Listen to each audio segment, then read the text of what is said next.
Good evening, sim racing fans across the globe, and as we get set to rock and roll for round 2 of the chase for the full throttle for the RSR Full Throttle Cup Series, Evan Pasoko and Justin Rosenau inside the Inside Sim Racing broadcast tower as we rock and roll for round 2 of the chase here at the Loudon 1 mile oval that is the New Hampshire Motor Speedway, and kicking things off tonight for what's going to be a fun night at the Magic Mile. Evan Pasoko, what we saw as we kick off qualifying, what we saw 1 week ago was basically statements by championship contenders that they're not going to go away quietly. David Comstock in the mix for a win.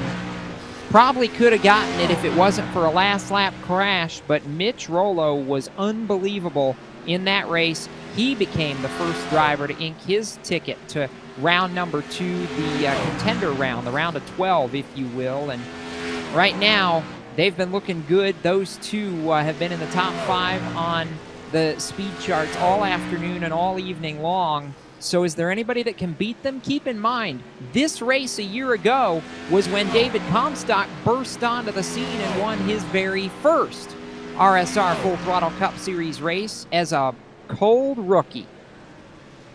Yeah, that's the most interesting part about this format, is that you have a driver with a win, you're good to the next round, and right now, you look at the bubble, Brendan Mercer out, Christopher Hurlow in, but it's not that easy, because just like Mitch did 1 week ago, all you need to do is put it in victory lane here tonight, and you're moving on. Anything can happen, though. As you said, a last lap incident can drop you easily 10-15 spots, especially if everybody's bunched up. That is huge, so we may see this race come down to the final 25-20. We may think we have it all sorted out, but New Hampshire's an interesting track because although there's technically banking here, you could almost say it's a completely flat racetrack. There's going to be a lot of guys sliding up the hill, and it could lead to a lot of contact. New Hampshire, not normally, Jacob, at the top of these guys' preferred places to race at. It could be a very difficult race for some guys as well. It well could be. And Justin Rosenau, before we pit side for part of the race, we've got you upstairs with us here for a little while, and glad to welcome you back. You got a new addition in the family, but also ready to tackle these final 9 races before the end of the Full Throttle Cup Series season as well. We know it's going to be exciting. It's Loudon. It's always exciting. It's the mile track that races like a short track, and that means a lot of contact and a lot of bruised tempers and bruised egos as well.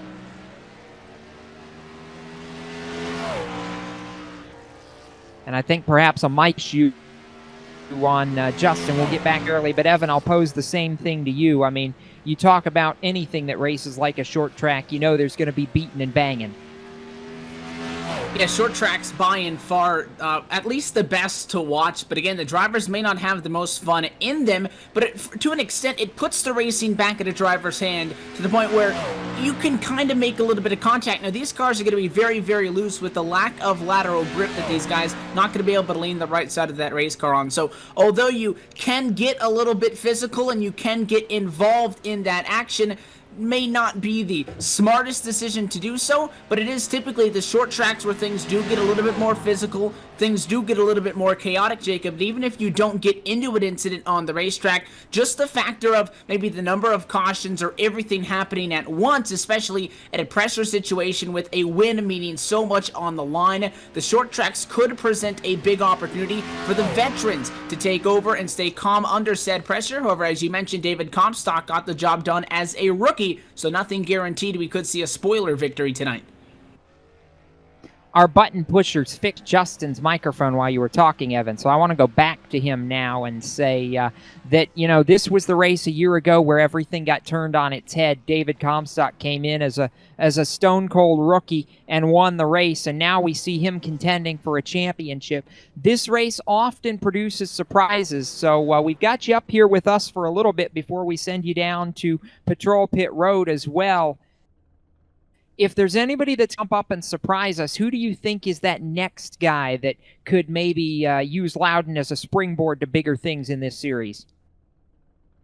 Well, to be honest with you, the drivers that I really wanted to see over the last couple of weeks are not in the server tonight. I've been looking at guys like the 99 of David Washington, and forgive me for not remembering who drives the 98 as well, out of the Stroker Aces stable. I mean, during my time off, I noticed those guys were very fast and seemed to turn everything on its ear, and even the 51 of Schuyler Brown as well. And those drivers very, very fast, and I would love to see them come in and turn this thing on its head.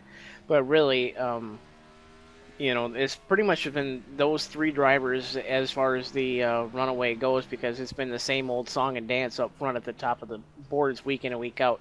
It's pretty much been Boomtown versus Steel Horse. Speaking of that fight, seeing it again, row 1 right now in provisional qualifying times is Steel Horse, row 2 Boomtown. Are we surprised, though, at the balance of power tonight, Evan, with Dan Murray, a guy who we had basically kind of written off coming into the chase as somebody who had zero momentum, finally having maybe a track where he can get something done at here tonight in the New Hampshire Motor Speedway and, be competitive again? I'm impressed to see that 5-car up front. Yeah, and he's been consistently fast as well. Fastest in practice, and as you mentioned, after completing those 2 laps of single-car qualifier, right now the fastest driver in the qualifier session, with just about 2 minutes left for anybody to try to come on and overtake. And there are still a handful of drivers that have yet to put down a qualifying time, so it's not necessarily locked up. But Dan Murray did not have a bad race 1 week ago at Chicago, and sometimes just not having a really bad finish can trump over having to go inside the top 5, top 3 every week and go forward. As long as you don't enter a race down on yourself and you know that you're still in a pretty good spot. He enters right now 10th on the chase grid, so 2 spots to the good over the cut line. He's been in solid, and this could be very well the race that he turns around again. We talked about guys who got momentum going into the chase. Sometimes that might work, but you don't want to stall out once you get there. You want to be at your strongest in the big show. Dan Murray right now probably has one of the fastest cars we've seen out of him in a while.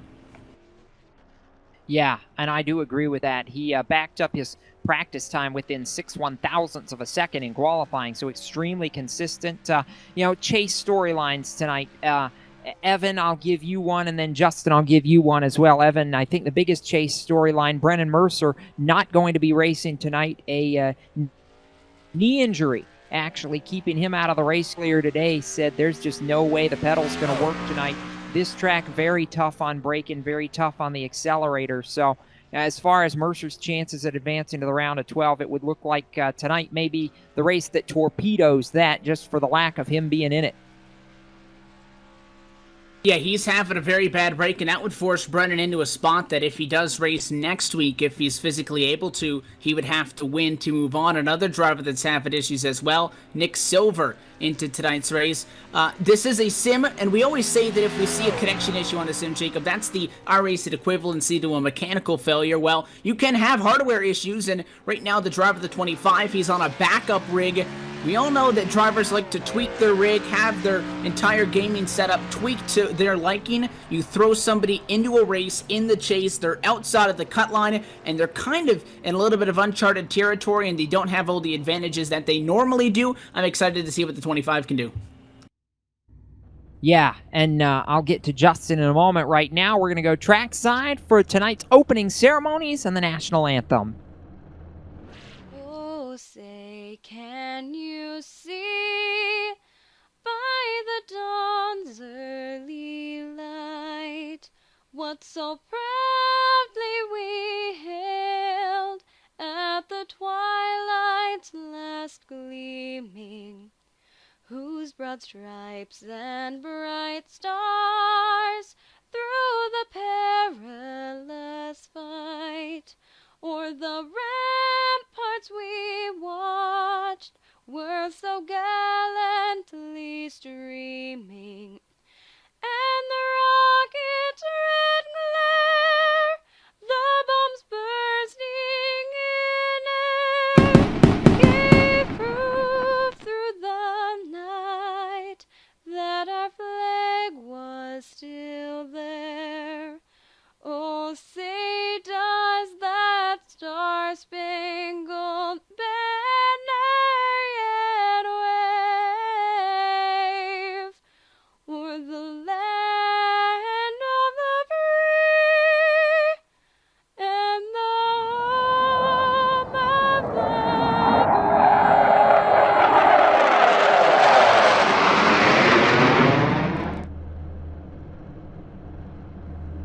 as we come back upside. Starting grid going to roll across your screen, and while the starting grid is rolling across the screen, we'll tell you Dan Murray, Greg Evans on the front row, but we are Evan Pasoko going to talk to the defending winner of this race, the championship leader coming into the chase, and now trying to see if he can't back up that win from a year ago. Let's dial up David Comstock on the radio. David Comstock, it's Evan Pasoko, Jacob Seelman, and Justin Rose now in the booth. You got a copy? Yeah, how's it going? We're doing all right, and you're in an interesting situation into tonight's race. Looking fairly good on the chase grid, but this New Hampshire, very different than New Hampshire in 2014. You're now attacking this racetrack in the chase, and as a seasoned veteran, how does that make your approach a little bit different from the inside of Road 3? Yeah, it puts us in a position where we have to be more cautious, but we're still going to just go race it out and give it all we got. What's going to be the biggest challenge that you guys are going to have to face tonight as you get set to go green? Just keeping the tires on the car, drop off at least the wear on the rear tires come off the corners. That's really important. Just taking care of the car and running a solid strategy to keep us there at the front. We'll let you go. You guys are getting set to go green. Hopefully we'll chat with you later on. Good luck. All right, thank you. Enjoy the show. All right, guys, down to it. We are already headed for 3 and 4 to kick off this race. For all those tuning in tonight on LSRTV, glad to have you along for the ride. And again, Steel Horse Racing on the front row. Dan Murray, Greg Evans ready to lead the field to the green flag as we get set to roll from the Magic Mile. The pace car makes the hard left turn to pit road. American Ethanol green flag goes in the air. And the second race for the chase for the Full Throttle Cup is green at New Hampshire. On the jump, it's the 5 of Dan Murray and the 9 of Anthony DeBarro. The run through the center of the corner. He goes to second as we got shuffling 2 wide from about 7th on back. Caution flag, trouble back in the pack, turn 1. That's the 45. Paul Fugate turned and back end first into the outside of retaining wall. Caution will fly early here, and this incident stemming from an incident that happened in front of Paul Fugate, and he just goes wide, Jacob, into the corner, way up into the marbles, and comes back down the racetrack, gets into the number 84 of Jimmy North, and a couple of those cars blocked the racetrack. Fugate went back up. Jimmy went around on the apron as well. The caution flag comes early for trouble back in the pack. Yeah, and Paul Fugate immediately claiming it in that 45. Justin, you had a good look at it, and just one of those chain reaction crashes that can happen very quickly in this race. And, you know, a worry for me for a guy, and this is one of our pre-race storylines that we didn't quite get a chance to hit on, and this was a worry for me because it happened right near where he was at in this race. A guy like Corbin Hemstreet, who needs a win tonight to advance because he was suspended for the opening race of the chase in Chicagoland. He started back there 22nd, 23rd, 24th, and was just barely ahead of that when everything broke out, and right in the middle of it. That's not what you want to see, and it's one of the hazards of starting back in the pack at a track like Loudon. Well, that, and you also have to figure in as well, yeah, he showed he was fast at a place like Richmond, and this is kind of going to lend itself to that kind of style of racing. This is basically just a double-length Martinsville type of racetrack. It's very flat. You have to get in and drive the car really hard. And with that said, Corbin, he has to win either tonight or next Monday to solidify himself into the next round, and that's the only way he's going to make it into the round of 12. And, you know, I was sitting there looking at the incident on the screen, and it just looked like the 91 of Steve Gottschalk, the 84 of Jimmy North. Just get the raw deal of the incident with Paul Fugate. And, tough luck for them. They'll be able to claw their way back, but those drivers not necessarily looking for that kind of start here early on in the race.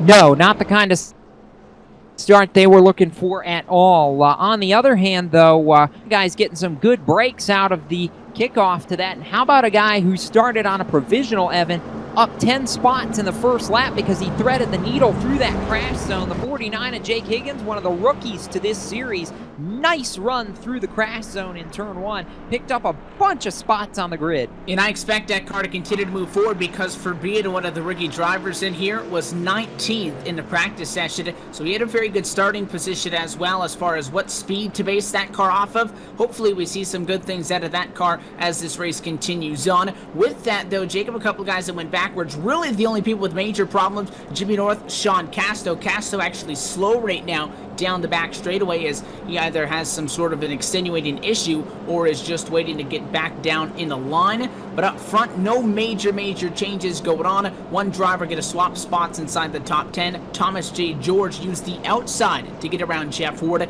Interesting considering on those first 3 rows, the inside was the place to be at the drop of the green. Yeah, it really was. And the problem this set restart now, Justin, is the original start you had teammates door to door with each other, first, second, fourth between the Steel Horse and the Boomtown Sim cars. Now you've got them nose to tail, but you've got Steel Horse on the inside, Boomtown on the outside, and that could quickly set up a scenario that will lend itself to Greg Evans being able to march right back to where he started here on this restart. Yeah, very well could, but you also have to keep in mind as well, these guys are trying to avoid penalties like what Corbin Hemstreet received after the Richmond race as well. So it's a little too early for these drivers to start trying to take each other out in team versus team. So that'll be something to look for once we get into the later stages of the race, because it's basically all or nothing with this new chase format. It really is. A win advances you, and that's what you need at this point in the game. Dan Murray, the Aber Vineyards number 5 Toyota, ready to lead the field back to the green flag with what's going to be 5 of 135 complete. This race longer than it was a year ago. More chances to make moves, more chances potentially to tear up equipment. Anthony DeBarro gets a good start, stays right with the 5 of Murray and the 23 of Greg Evans. Wheel to turn 1, and DeBarro's going to find the hole, winds in, and is able to get Greg Evans to give him some room to race. DeBarro holds second down the backstretch.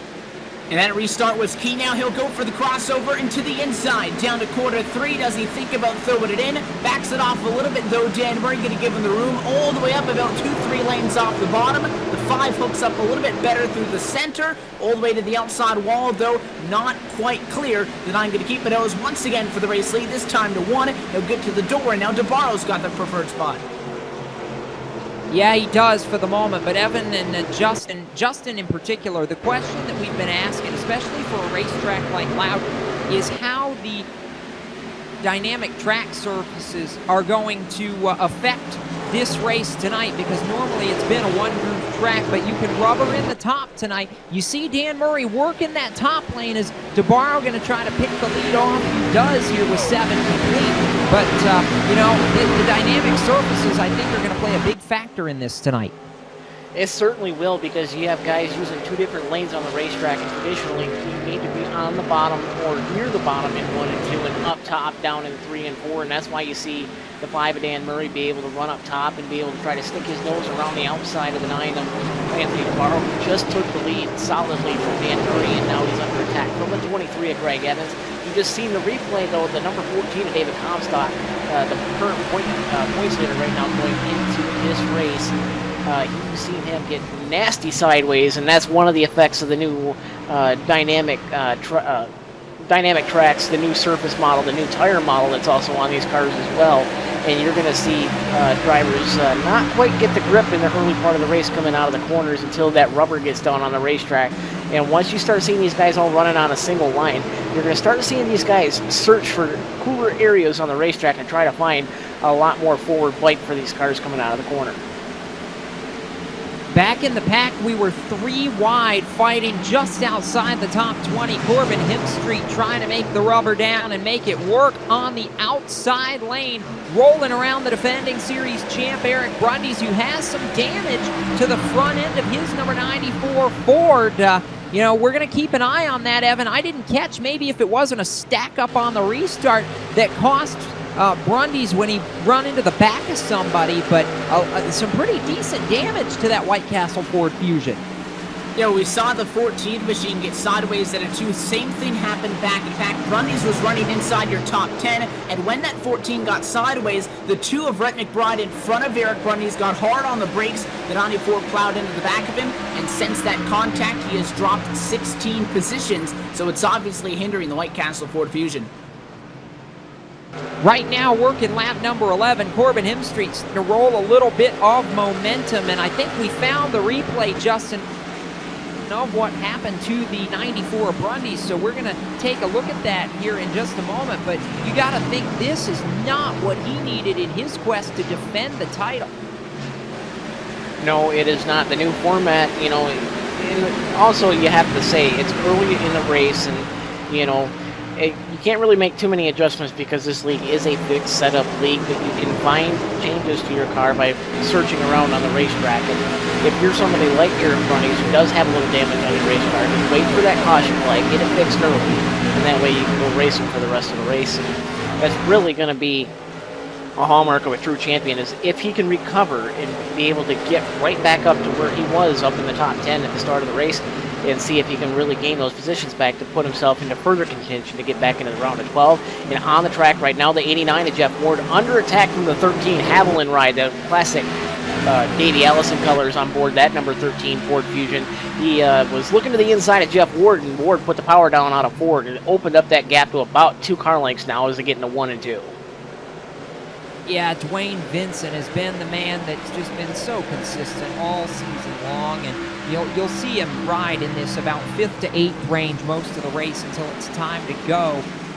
You know, he's just been there all season, been present. Side by side, move to the inside for Knight, McBride, Jonathan Cadell going at it as the caution flag flies. The second time in this race on lap number 14. Because of that, we're going to step aside for a moment and be back from the Magic Mile in a moment from New Hampshire Motor Speedway. This is LSRTV, the voice of sim racing. It started years ago when my dad and granddad were hauling vegetables to market in Liverpool. The family immigrated to Canada in the late 60s and settled near Alliston, Ontario. I bought my first truck in 1982 and Mercer Trucking was born. Today, Mercer Trucking has over 50 trucks in terminals in Toronto and Los Angeles. Our storage facilities at both terminals can handle any size of distribution needs throughout North America. We service the continental U.S., including Hawaii and Alaska. We run over 120,000 miles per month and some of the best equipment on the road today. We specialize in less than truckload shipments, show freight. We do rush team service deliveries and haul your refrigerated or heated product. Our regular team service from Canada to California is second to none, and our staff and drivers are among the best in the business. I'm proud of our people and what they can achieve. Trucking is in my blood, it's my livelihood, and it's what I do best.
Welcome back to LSRTV and coverage of round 2 of the chase for the Full Throttle Cup, for the RSR Full Throttle Cup Series. Jacob Seelman, Evan Pasoko, Justin Rosenau in the Inside Sim Racing broadcast tower. And Guys, it's been an interesting opening stint to this one, Justin. I think everything we expected, the battle between Steel Horse and Boomtown, we're seeing that play out with full force at the front of the field right now.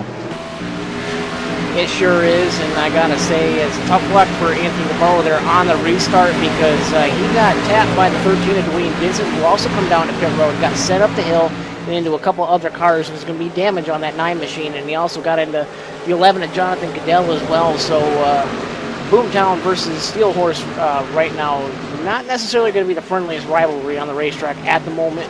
And Dwayne Vincent is trying to do his best assault on the 96 Aurora as he's looking to the inside now out of 4. Evan, one thing I do think we have to keep in mind, though, as this race goes on, this is not a particularly aero-sensitive racetrack. This is a track where you can have maybe a little bit of damage and still make something happen. It may not be perfect, but you can still get a solid top 10, top 12 run out of this. DeBarro trying to come back now for position on the 49 machine of Jake Higgins, who is charged from 33rd to 11th as DeBarro takes that position. I don't know that we would have expected that when we started the day today. You're absolutely right, and that's a good thing for a lot of these guys because they've been beating and banging off of each other. We had a big incident right as we were coming back. The 37 of Ben Burnett got turned around in front of the field, dropped a couple of spots, and really didn't take a whole lot of people out. But again, it checked a lot of people out, and because of that, we were talking a little bit earlier about Jake Higgins. How about at number 49 right now? He's up to 12th. Why? Because he's not getting in everybody else's messes. Exactly right. And another guy who's not getting into anybody else's messes because he can't afford to, Corbin Hemstreet. Let's see if we can't go on board with the 69 of Corbin Hemstreet for a minute. Justin, he's run a really smooth line around this track so far. He's looking to the inside for 12th on Higgins, and he's been very quietly picking his way through this field. He needs a win, but he also knows you can't win it in the first 25 laps. Yeah, he's patiently working his way up the racetrack as the 49 of Higgins right now, well up the racetrack and up into the marbles in 3 and 4. Corbin Hemstreet is going to take the spot with ease, and that was just a mistake by the driver of the 49, Jake Higgins, rookie to this series. And Hemstreet solidly puts himself now into the top 12, just 4.5 seconds off your race leader, Dan Murray. Yeah, and how about Dan Murray? But more importantly, Evan, how about Thomas George, who showed up in second all of a sudden? Gives Steel Horse Racing 4 of the top 5 spots as they run. It's like somebody flipped a switch on the restart, and the Prancing Horses said, "Hi, guys, we're here now." And they're able to hold on to those spots as well because we saw in that cycle of pit stops, the majority of the part, if not all of those Steel Horse cars stayed out. The RCO Boomtown cars came down. Not the first time this season that we had seen those teams not only stick together, but do so while keeping polar opposites with each other. So that rivalry not only going from straight green flag racing, but as well in strategy. Caution flag gonna fly though. Yeah, caution flag is out, and we're looking for it as they come to the line here. I think turn 2 may have been the culprit once again. Justin, that seems like it's been Calamity Corner so far tonight. It certainly is. I believe it's the 53 of Nick Cohan I seen was slow on the back straightaway when I was fishing for who was the caution car, and it is indeed the 53 of Cohan. And it was turn 2, Evan. He got hit coming off corner exit, and, you know, when you get tagged basically under acceleration coming onto the straightaway, there's nothing you can do. Ben Burnett claiming that one. He was the one that tagged Cohan. Yeah, Brett gave him as much room as he could have. The 53 was all the way up against the fence, but the back end on that 37 just started to go around. That's exactly how the spin started with Scott Stenzel. Difference is Stenzel locked it up. The 37 tried to hang on to it, but that car very quickly caught traction once they hit the flat of the back straightaway. He shot up the hill, and I mean directly on the left rear tire of Cohan, turned that machine around. Ben ended up at a wall as well, and I'll tell you what, Sean Boundy must have had a great view of that one. The 34 split him to go through the middle. Yeah, he did. That was a really nice run. And how about Anthony DeBarro and a bunch of these guys on pit road? How about Greg Evans from 4th coming down pit road? Looks like a lot of the leaders on for service under this caution flag. All the leaders. And it was a drag race off of pit road, and I think Thomas J. George is going to beat Dan Murray off of the pit lane. Not only do you not expect to see that from somebody who's pit stall as well down pit road, Jacob, but Dan Murray's got the number 1 pit stall. On paper, that gives him a huge advantage, and that was a dead even race across the start-finish line, but a 13-second pit stop for the driver of the number 1 is what allowed him to get out in front of the 5 car. Yeah, 13.7 versus 14.6 for Dan Murray, a second almost between crew times. That'll do it every time, Justin. We normally showcase you on pit road, and you've seen pit stops make all the difference. That one will do it right there. Yeah, but you also have the 36 of Rich Jett and the 29 of Brendan Mercer taking just 2 tires, right side tires on both those cars as well. They're going to restart on the front row, and he's got a whole lot of cars on 4 tires right behind them. The 1 and Thomas George, like we covered, first off the pit road with a great pit stop, and I really think that it has something to do with the way you get into your pit stall in like a specific alignment. And that's just from my research of the sim itself. So if you can nail your marks, you can certainly have faster pit stop times than everybody else.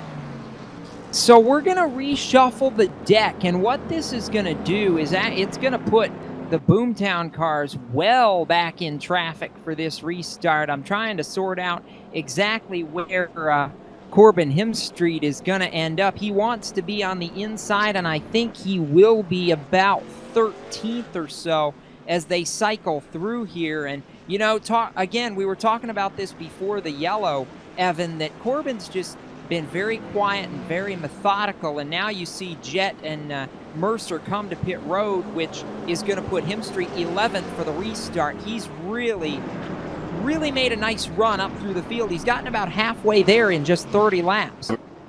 He's going to find himself, though, in an interesting spot. Because of the suspension, not racing 1 week ago, he's 48 points back, okay, albeit may not have to be in the number 1 spot to get to the next round, but that still puts him 26 points back from the cut line. That means you either got to beat that guy by 13 spots every race or go for the win. We talked about how guys who got the win on the year, Jacob, they could gamble and go for the win. The 69 might have to make a decision if he's going to gamble and go for a checkered flag, or if he wants to think that he can get through by solid finishes because of that hole that he's in.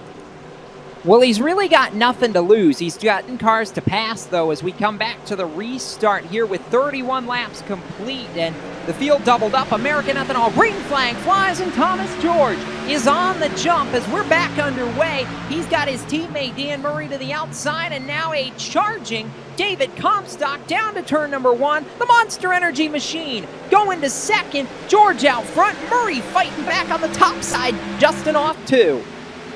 Yes, he is, but also got the 62 of E.J. O'Rourke battling the outside of Dwayne Vincent. Looking at the outside of the 23 of Greg Evans as well. O'Rourke using the preferred outside line in 3 and 4. He's going to get the advantage on the straightaway now. Drag racing down the front straightaway, and he's going to clip the 13 of Dwayne Vincent at the line, and Vincent still holding tough in that Haviland Ford as well. Working outside, almost 3 wide now in 1 and 2. Greg Evans going to come out of the winner of that as E.J. O'Rourke wisely backs out of it. Gives up 2 spots though in the transition, and now Dan Murray now working to the inside of David Comstock in 3.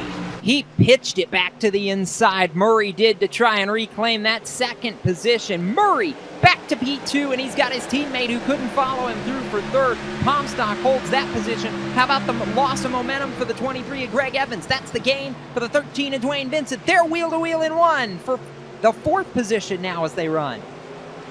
And Vincent on the inside, he's getting pinched down a little bit by Greg Evans. We saw the opposite in that pass for a second. It was Dan Murray on the bottom who kind of crowded David Comstock up the hill a little bit. The 13 not being able to slide out to where the asphalt changes colors there, which you can clearly see. The 5 and 14 are running both through 3 and 4. Dwayne is being forced down. The 23 of Greg Evans on the outside. Typically, the outside going to get a big run off of the corner, and they're a little bit slower in the middle. Not here at New Hampshire, quite the polar opposite. You see the 23 with the advantage in the middle of 1 and 2. Dwayne not going to let him get too far away, though the run down the back straightaway isn't enough to get clear. He does. Vincent probably could have thrown it in there, though. Jacob thinks better of it, settles for 5th. How about the run up the outside for E.J. O'Rourke? He was thinking about it, didn't quite make it work, and falls back into line. Top 7 now run single file as everybody starts to settle out for at least a couple of laps here. Again, our chase watch, Corbin Himstreet settled into 12th on the restart, just not ready to put that car in a position it doesn't need to be in just yet. Himstreet, the 69, going to work on Scott Simley in the 15. That's the battle for 11th on the racetrack, and I'm still impressed with the 49 of Jake Higgins, the young rookie, and he's just continues to sit there. He's up 20 positions, Evan, from where he started this race, 33rd to 13th, and he's only 4 seconds off the leader. Yeah, we ride on board with him, and just in front of him, Corbin Himstreet. So he's showing that he got some speed as well under the hood of that Molson Canadian Chevrolet. And a driver just behind him. How about Sean Boundy? Not with an impressive number as far as position games, but the doyourpart.org Chevy Jacob only at one spot, but a P15 in qualifying. Boundy having a spectacular run right now all the way through the evening. Yeah, very solid so far. We continue to watch the battle between the 69 of Himstreet, the 49 of Higgins for that 12th position. Meanwhile, Justin, you just pointed out to us a moment ago, Steel Horse Racing continuing to show that they've got their stuff together here tonight. 5 cars inside the top 8. They are first with Thomas George, second with Dan Murray, 4th Greg Evans, 7th with Jeff Ward right now, and 8th with Jonathan Cadell in the 11. Huge charge for that team.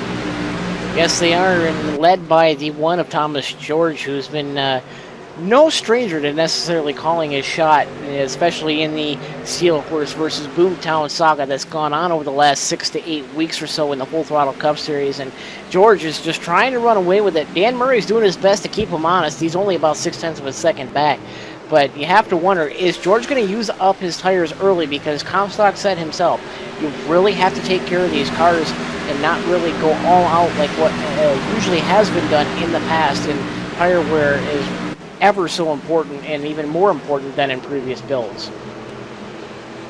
It really is, and you know, the hard part with these cautions, and we're lucky, Evan, that we haven't seen a lot of them just yet, as we got one car on the apron. Greg Evans really out of shape trying to hold on to that machine in 4th. I think he gave up a couple of positions right here. Gonna fall back maybe 7th or 8th right now, back with his other 2 teammates in Ward and Cadell. We're going to work on a replay of that huge moment, but Greg Evans slotting into the 7th position after a very wild moment down the back straightaway.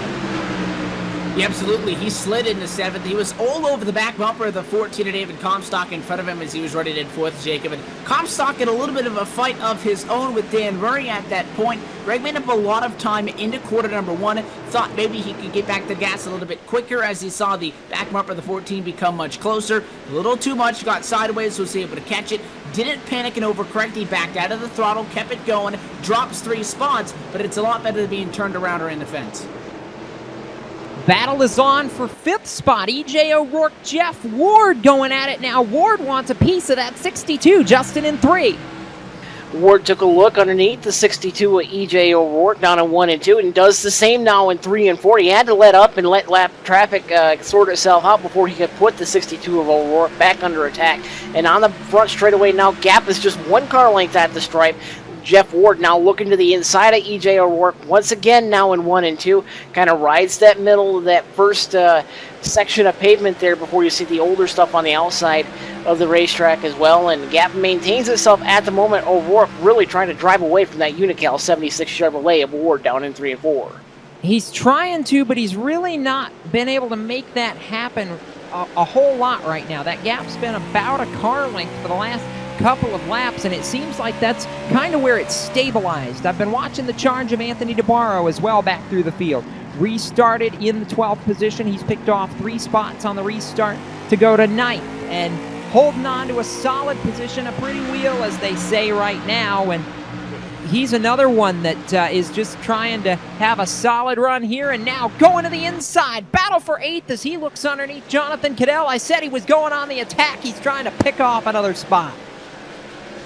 He's also made it halfway up to the front from where he started. Sat at 8th that time by, though, by a nose. The 9 of Anthony DeBarro on the inside with the advantage. They get nice and tight down to quarter number 1. The 9 trying to diamond that corner a little bit more, and there's going to be a little bit of contact that time. Not the first time, guys, we've seen this year, and that's going to give the advantage to the hands of the 11. Cadell will win that fight, and Rollo is going to have to back off. He could have gone to the outside of Anthony DeBarro, thought better of it, and that fight for 8th may not be done as they pull back in line. Justin, how tough is it as a driver to make that move on the bottom here at Loudon, knowing that you want to diamond that corner, but the car just gets so tight on the bottom? I'll take that, and I'll raise you double, Jacob. There's 2 sides to this. One is very tough because there's not much banking in this racetrack, so you are right. The car does get very tight. And if you're Anthony DeBarro, you have to keep a level head because, like we started with from the open, the Steel Horse Racing versus Boomtown Sim saga that's gone on, like we said, for the last few weeks, is playing itself out once again. Cadell really pinched the 9 down a couple of laps ago as DeBarro now underneath Cadell and looks to have him cleared now out of turn number 2. Move DeBarro now up to the 8th spot solidly. Cadell back to 9th. Rollo is hard on the charge as well. He's within 1.5 car lengths of the 11 of Cadell. Boomtown Sim trying to work their way back up around Steel Horse Racing. Cadell trying to do his best to hold everybody off. Yeah, that GTR Simulators Camry for Jonathan Cadell, it just seems to be fading a little bit on this run. He had great speed at the start of the run, Evan. Looks like he's starting to fall off, though, the longer this run goes on, and we're going to see that. There's going to be comers and there's going to be goers all night. One comer that is about to make a challenge for the lead, the 5 of Dan Murray in turn 3. Dan's right there, and the longer that he sits behind the 1, it's going to allow some other guys to join the party also. So Thomas J. George, he wants to defend that race lead. You understand that, but if the 5 sits on your bumper for more than 3-4 laps, Comstock's going to be there, Vincent's going to be there. It could be a lot worse at said point once the 5 does something. The top 4 drivers within 7/10 of a second right now as they go down the back straightaway. The 1 car a little bit of a better run that time through. And I'll tell you what, Jacob, Thomas J. George putting the right side of that race car right up against the safer barrier every time on corner exit. I'm interested in that line. He's running really the high lane around this New Hampshire Motor Speedway, Justin, and this is the consequence, and it's a good consequence, of the dynamic track surfaces. You can see these guys searching for grip, trying to find a lane where their car is really comfortable. You can run the bottom, you can run the top, and you can be competitive on both, as we see a big wiggle out of Thomas George down the backstretch. I'm not sure that he didn't have to crank that wheel back to the left to keep it off the wall, as Doug Roth in the wall right there with the leaders. Yeah, you have the one of George trying to run that really high line all the way around the racetrack. You got Murray running about a half a car width lower than George, almost a full lane lower than George through the corners, and he's trying to utilize that lower spot of the track. And as we see the run wear on, you're going to see the track start to heat up and generate heat in this preferred line right on the edge of the new pavement versus the old pavement. And you're seeing guys like David Comstock use that old pavement a little bit on entry and especially on exit as well. They're really trying to find grip where the track is cooler so they can get forward bite, and that's what you're seeing here is the ebb and flow of these guys searching around on the racetrack and really trying to gain every last advantages. Murray now looks to the inside of the one of George, now out of 2 for the lead. Can't get it done, though. Has to fall back into line. And look at this. Quietly, the more these guys have fought together, it has brought a 5-car freight train right to the back deck lid. Jeff Ward, Dwayne Vincent have caught these guys. And here comes David Comstock to the bottom of the racetrack. I think Murray was holding him up. Comstock dive bombs turn 1. He almost had a look on George for the lead, off 2. And I think I said it would have taken 3-4 laps, 5 maybe the number, but here it comes now. That small little backup going to cause problems not only for Thomas J. George. Right now, this fight for second on the racetrack is helping him as Murray goes way high that time in 3 and 4. But all right, there's exactly now 5 drivers within a second of each other. 14 going to get clear off the corner. He will not jump up. They'll block the outside. Murray going to drive it in there up top side down to 1. As he tries something, the 14 slides up, and he'll keep it plastered down as the fight for second continues on. They go side by side, Jacob, and the 1 car not really pulling away all that much. watch as the 14 finally going to be able to get cleared down to turn number 3. And let's see if Comstock is as patient as that 5 car of Dan Murray was, because now when you're the 1 car, you're no longer worried just about Dan Murray passing you. If one guy gets down there, everybody can go down there. That's exactly what you're seeing to happen to Dan Murray. 1 car makes the pass, and now a second one through. How about a 13 to Dwayne Vincent to the top 3?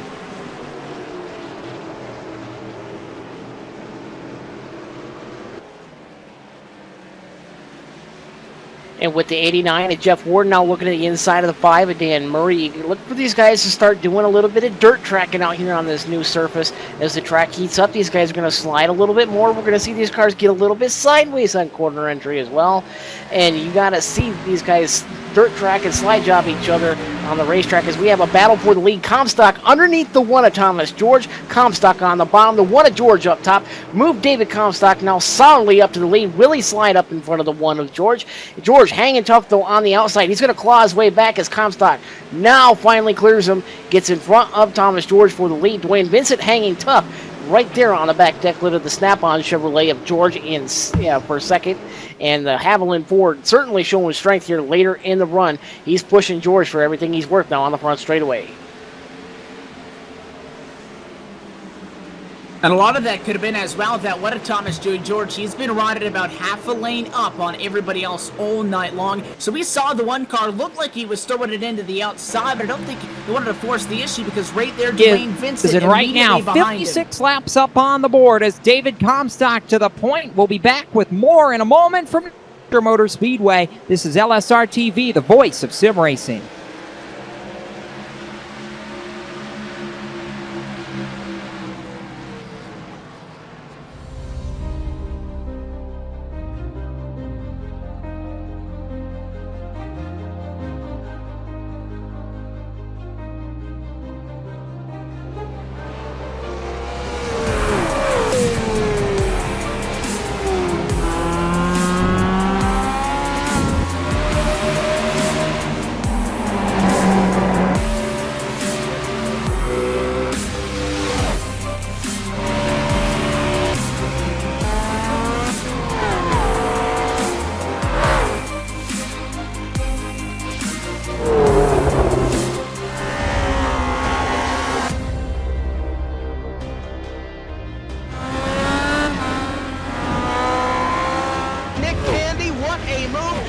in the outside, contact made. 56 slides it at a 4. Who's going to be at the stripe? Dead even, give it to Ryan Truex. Truex is your winner over Tandy.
It's been a very long off-season. Teams have changed, sponsors have changed, colors and all, but one thing that hasn't, they like to mash the loud pedal. Green flag is out on the 2015 NASCAR Peak Antifreeze Series season. iRacing is the ideal platform for these broadcasts because we have the best racers.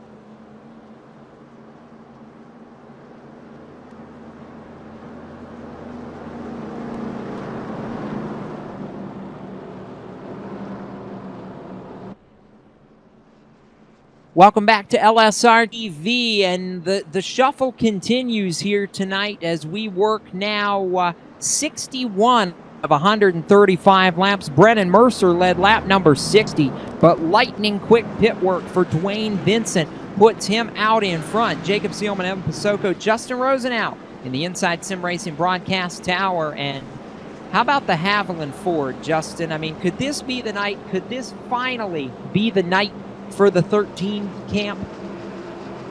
It very well could be, but you have several challengers that have established themselves so far in the races. We're 1 to green. Field going to take the green flag next time by, and I have to say that there's literally, I think, 8 to 9 drivers that could win this race, and it all depends on how the strategy plays out as the race wears on. But yes, Dwayne Vincent certainly is a contender.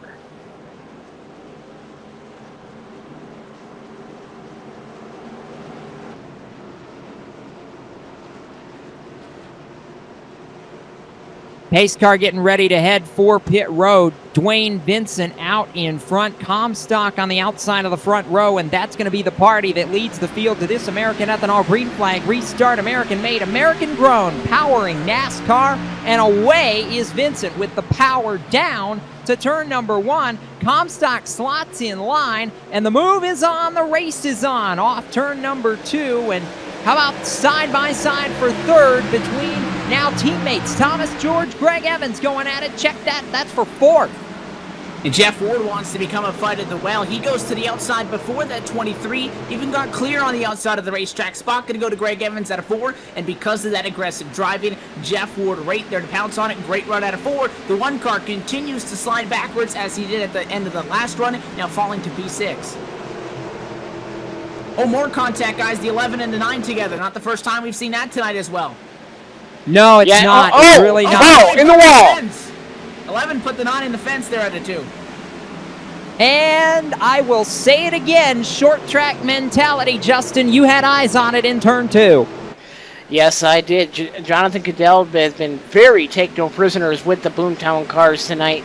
He's pinched Anthony DeBarro off once out of 2, and then that time coming out of turn number 2, just pinched him right up into the wall. No prisoners given, none taken, and he is just doing whatever it takes to keep them Boomtown cars behind him, because as it stands right now, positions 3 through 7 on the racetrack, that's 5 cars, that's all Steel Horse Racing there, blocking out the top 7 from the 69 at Corbin Him Street, who rides behind him in 8th. I would keep an eye on that 69 at Corbin Him Street, Evan. He has made a very quiet run right through the field, battling for 8th spot with Scott Simley right now, and I think may have let Simley go there. You know, it's quiet, but he could get there, and he's now in position where he could play some strategy late in this race if he wants to go for the win. The 15's another driver in an interesting spot. We've mentioned drivers like him. We've mentioned a couple of other names like Sean Bounty, Jake Higgins. These guys are having success because they're not getting into the problems like you just saw with the 11 and the 9. Scott's got a great race car, and much like when I was taking a look at the stats for Sean Bounty, Jacob, a huge improvement from practice to qualifying speed-wise. Maybe more track time, the more time they get, especially with this dynamic surface. They're starting to figure things out. Simley, by far, he's got a really good top 10 car right now in that Toyota Camry, riding at 8th, but he's actually closing in on Cadell more than he's losing time to the driver behind him of Corbin Him Street, at least those last couple of times by. You know, coming into tonight and even up through about lap 6, Justin, I would perhaps have said that Dwayne Vincent is kind of going on a Ryan Newman-esque run through this chase. We haven't seen him just flat dominate a race, but he's been consistent. He's been there. He's done what he's needed to do as the caution flag flies on lap 68. But, you know, Vincent, just when we say he might sneak up and bite you, he leads this race and very handily. And it looks like trouble on the racetrack. Jake Higgins involved.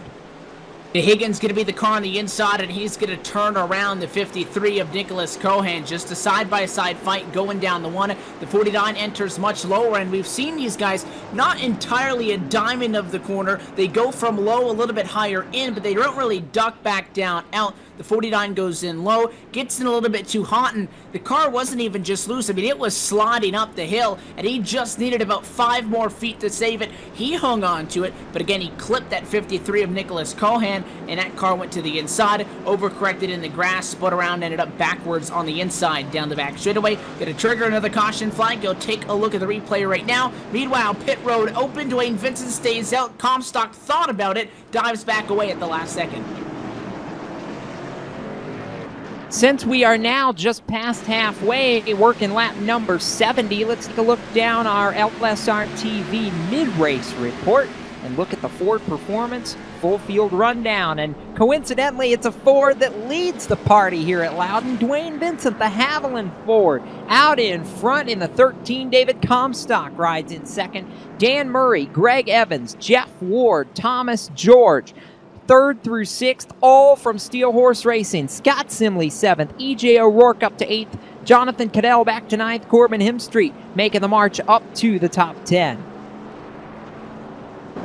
And then sitting just outside, you find that 9 of Anthony DeBarro. May have a little bit of unfinished business with the driver of the 11 as he sits in P11 behind him. It's Rollo. Both of those machines have fallen back from 3rd and 4th to run in 11th and 12th right now. Behind him, another RCO Boomtown machine, the 87 of Christopher Hurlow in 13th. 14th, Sean Bounty continuing a great run. Tom Dryerling sits in 15th position right now in the I Can't Design entry. Good run for him as he has gained 15 spots so far tonight. 16th right now occupied by Steve Gottschalk. A lot of these guys outside your top 10 coming back down pit road for a second swig of service. Brett McBride sits in 17th. Behind him at 18th is Matt Lacrosse. Brundy's continuing to try to struggle with that damaged race car. Was scored in 19th. He'll gain a significant amount of spots as some additional drivers come down pit road. Right now, P20 is going to cycle back through to the 95 with Joe Dinsmore.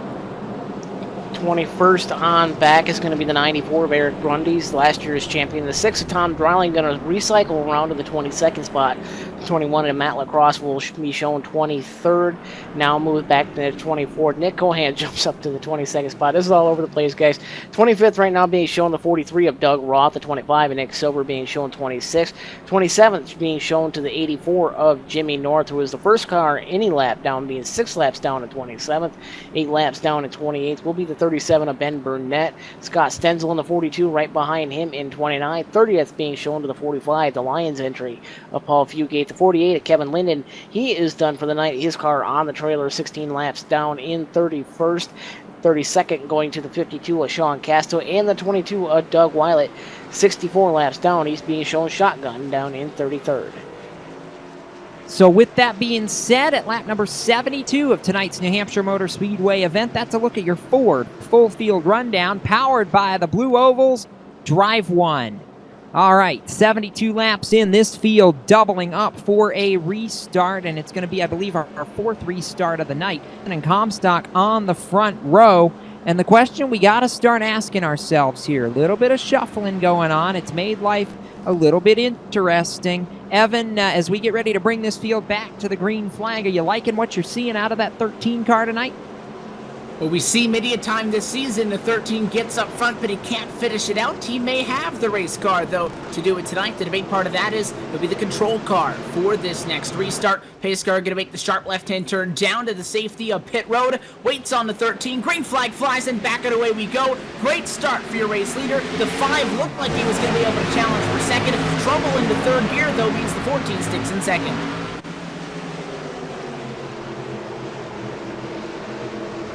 The 5 of Dan Murray challenging to the inside of the 23 of Greg Evans. Got the 89 of Jeff Ward and the 1 of Thomas George. All teammates trying to trade positions with each other on the racetrack. That's 3rd through 6th now on the racetrack. First battle for position side by side will be the 11 of Jonathan Goodell running around the outside, passing 2 cars on the restart on the very first lap. Getting around the 9 of Anthony DeBarro, the 15 of Scott Sinley, and now challenging to the outside of the 62 of E.J. O'Rourke as well. Goodell very fast after that pit stop. DeBarro got hit in the door by the 15 machine. He was trying to get to the 11 on the outside and a little bit of an overshoot by the 15. Very minorly for Scott Simley. It sends Anthony DeBarro up the hill. He keeps it off the fence, only drops 1 spot, though. He'll retain the number 9 spot. Yeah, he will. And unfortunately, the Boomtown Sim cars have been pinballs tonight. As Anthony DeBarro described to me on the radio a couple of laps ago, you know, they're just trying to hang on for dear life at this point. Meanwhile, out in front, Dwayne Vincent has a 2-car length advantage over David Compson. And then a horde of Steel Horse Racing cars Greg Evans, Dan Murray, Thomas George, Jeff Ward, Jonathan Cadell, all lined up in a row. That's your top 7, and we're coming back around the turn with more from New Hampshire Motor Speedway. This is LSRTV and coverage of the RSR Full Throttle Cup Series.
outside contact made. 56 slides it at a 4. Who's going to be at the stripe? Dead even. Give it to Ryan Truex. Truex is your winner over Tandy.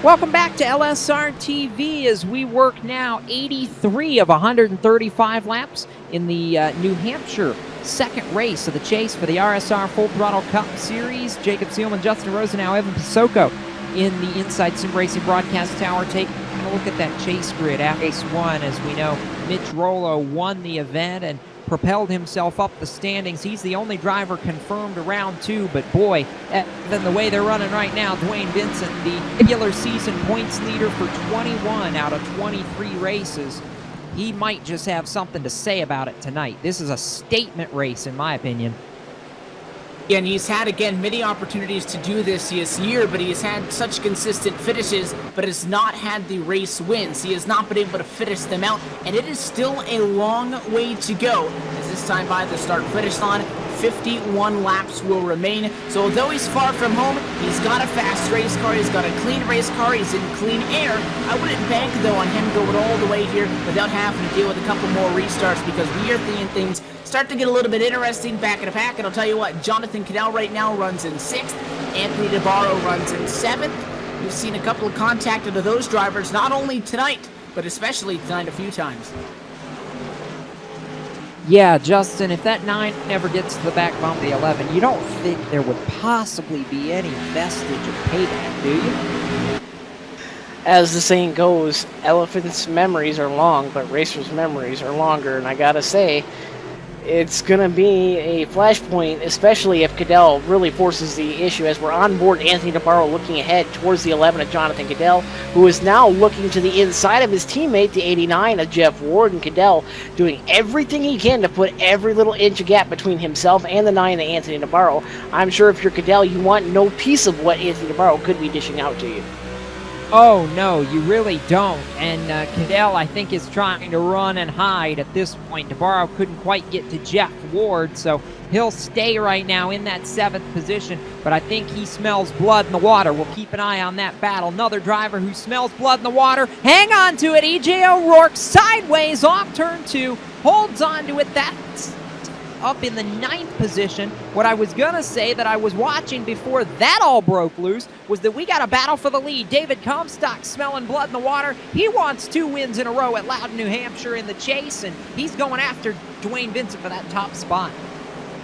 And 14 knows that the 13 really wants this race win. He might play a little bit of a mental game here going on, because the 14 right now in 2nd, he's been a constant 2/10 back. The 13, 100%, he can see that Monster Energy Chevy behind him. That's not going to make things any more settling for Dwayne Vincent, as Comstock right to the back door. He might even just try to force the 13 to overdrive it, burn up his tires, unless he actually tries to make a move to the inside. But at 14, he's gone from 5th to 2nd. He's done so at 89 laps. He's got a fast race car, Jacob, but he's driving with his head screwed on straight. David Comstock taking a smart approach to this battle for the race lead. Wouldn't be surprised if he rides in 2nd and doesn't go for it right now. Well, he knows the only lap pays is the last lap. I mean, that's the only one you really have to lead to get the trophy and the bonus points. So David, I think, is carrying a very methodical approach to this race, and he was our in-race reporter before the green flag. We were hoping to catch up with him, but Justin, I think contrary to a lot of the Loudon races we've seen for this series in the past, not a lot of cautions in this one. We've been able to string together some pretty nice green flag runs tonight. Yeah, everybody has the message. It's time to just, let cooler heads prevail. Everybody try to give respect to each other, especially because you have 16 drivers trying to go for 12 spots, and those not in contention.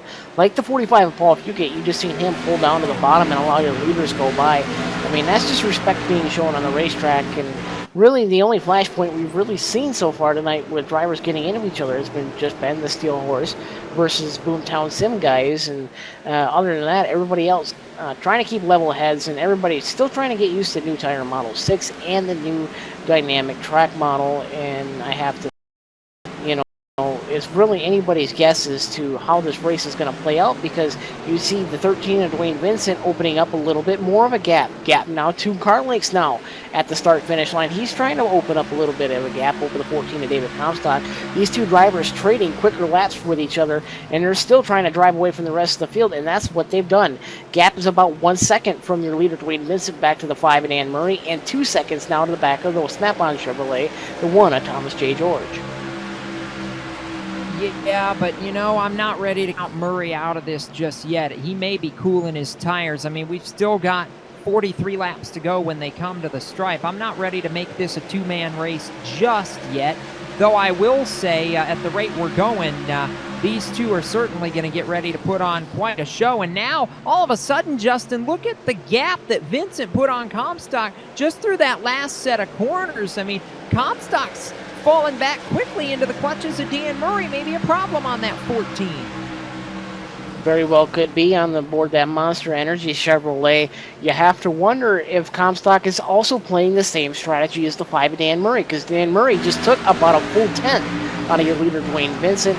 Is Vincent really trying to stretch that lead a little bit too early? You just seen that gap close to within 2 car lengths now between turns 1 and 2. I really think the 14 and the 5 are trying to let this thing play out a little bit and let the 13 of Dwayne Vincent use his stuff up and let him come back to them where they can pounce on him and take advantage. Let's go to Chase Watch, Evan. Corbin Hemstreet is marching now up to the 6th position. He just got around Jeff Ward on the front straightaway last time by. He's closing in on Jonathan Cadell. I think he may be starting to show the speed that we knew was in that 69 car all race long. He just wasn't ready to show all the cards yet, and here he comes. He's closing now. Thomas George, the man in 5th. How about Cadell? He has really put the moves on the last couple of laps. He's 4th. That's the highest he's been this entire race. Well, we know the 11 wants to be no part of what's going on behind him, so he's getting up and out of there. Right now, sits about half a second in front of that 69 of Corbin Hemstreet, who you just mentioned. Hemstreet, who in and of himself, inside the top 15, has made the most passes out of anybody since that last restart. Again, he had been behind Anthony DeBarlo for the majority of this race. We talked about when we saw the 9 and the 11 get together. 69 could have tried to move on the 9, didn't do it, backed off as he goes to the inside on Thomas J. George. Thinks about it. Going to hold off for 5th at the moment. So he's been calm behind his teammate. Not too recently, though, he passed the Barrow, was able to make the move on Jeff Ward, something that 9 machine has not been able to do. So the 69 made a pass on both those cars behind him, and you saw just 1 lap ago. Has to speed the challenge, just needs to get a run off of a quarter, 1 good time, set up that Wada machine, and he'll slide into a top 5 spot after starting back in 23rd on track. Car handles a little bit better, you can tell, because he's able to keep that nose a little bit lower off, but still all night long, Jacob, that one right up against the outside wall. He certainly knows its limits. He certainly does, but you know, Justin, that's something we've talked about all season long with the snap-on Chevy of Thomas George. He's a rim rider. It's just what he does. He'll be the first man to go to the outside, and he'll be the last one to stay up there after everybody's gone back to the bottom. It's just where his driving style seems to feel comfortable. I just don't know right now this late in the run if it's going to work. Here comes Hemstreet to the bottom because the back end almost gave up for the one of Thomas George, and here comes Corbin to the bottom. Corbin now door-to-door with the 1 of Thomas George, and those two have been no stranger to melees on the racetrack. And George and Hemstreet keeping it clean for the most part, about a half a car width in between each driver now as Hemstreet battles back on the bottom side. George maintaining the position at the stripe. You're going to see Hemstreet really roll it down to the yellow line there, trying to get everything he can off the corner. Not going to get it done. He's going to yield the spot now to the Unical 76 Chevrolet of Jeff Ward, who now dives to the bottom and looks to the inside of his teammate in Thomas George. How about this battle going on for 4th, 5th, and 6th on the racetrack? Move Ward from 7th up to 5th in about a corner and a half. Hemstreet going to actually fall back a spot as Ward gets them both. Now Ward washes into the marbles. That's going to allow an opening. Hemstreet thought about maybe making it 3 wide. Thinks better of it. Everybody back single file. I don't know how long that 89 is going to be able to hang on up in front of all of these guys, because he was falling back for the most part out of all of those drivers. He had been in front of them on 2 restarts ago, and then had almost fallen to the back of this set of 4 cars. Now back up in front, though, in 5th. Thomas J. George falls a little bit off. The gap could be a 1/10 of a second, now 2/10 and change. 69 of Hemstreet still working behind it, really starting to push it up on quarter entry. You can tell he's trying to get a little bit more. Reason why? They pass lap number 100. When you hit triple digits, you know it's on, and expect to see the intensity go up. These guys know a lot's on the line. They're going to start to pick up the pace a little bit. Yeah, they are. We're inside 35. Go. 34 laps remain this time by Dwayne Vincent, David Stock, Dan Murray, Jonathan Cadell, Jeff Ward, your top 5. The closing stages in New Hampshire coming your way right after this. From the Magic Mile in Loudon, New Hampshire, this is LSRTV, the voice of sim racing.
Welcome back to LSRTV. Jacob Seelman, Justin Rosenau, Evan Pasoko in the broadcast booth at New Hampshire Motor Speedway, and trouble on the racetrack with 108 laps complete. It looks like the 53 of Nick Cohan and maybe a piece of it for the 34 of Sean Boundy, but Cohan, it looks to be in trouble and bringing out the caution flag with inside of 30 to go, Evan. So another one of our chasers having problems tonight.